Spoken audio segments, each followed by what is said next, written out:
This is Mark Kalipay and the Word of God. Ano nga ba ang dapat nating gawin kung tayo ay nagkasala sa iba o yung iba ang nagkasala sa atin? Ang sabi sa Biblia sa Colosas 3:13, magpasensyahan kayo sa isa't isa. Kung may hinanakit kayo kanino man, magpatawad kayo, kagaya ng pagpapatawad sa inyo ng Panginoon. Ang salita ng Diyos ay nagpapaalala sa atin na hindi madali ang buhay Kristiyano.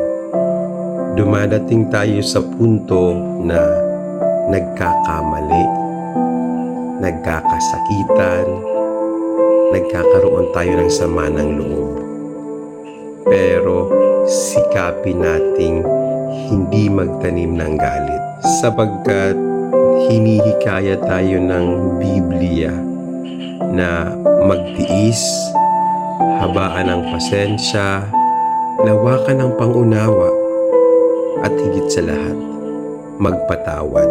Kung tayo ay magpapatawad, hindi dahil ito ay madali, hindi dahil siya yung tama, ikaw yung tama. Magpatawad tayo dahil una tayong pinatawad ng Diyos. Ang pagpapatawad ng Diyos ay buo at may kasamang pagmamahal. Sana ganito rin yung maging basihan natin para sa pakikitungo sa kapwa at sa kung paano tayo magpatawad.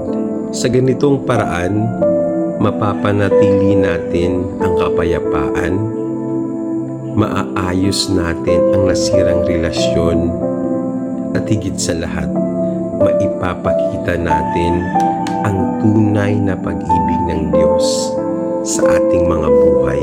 Tandaan, ang pagpapatawad ay hindi kahinaan, kundi tanda ito ng pananampalataya at tunay na pagmamahal.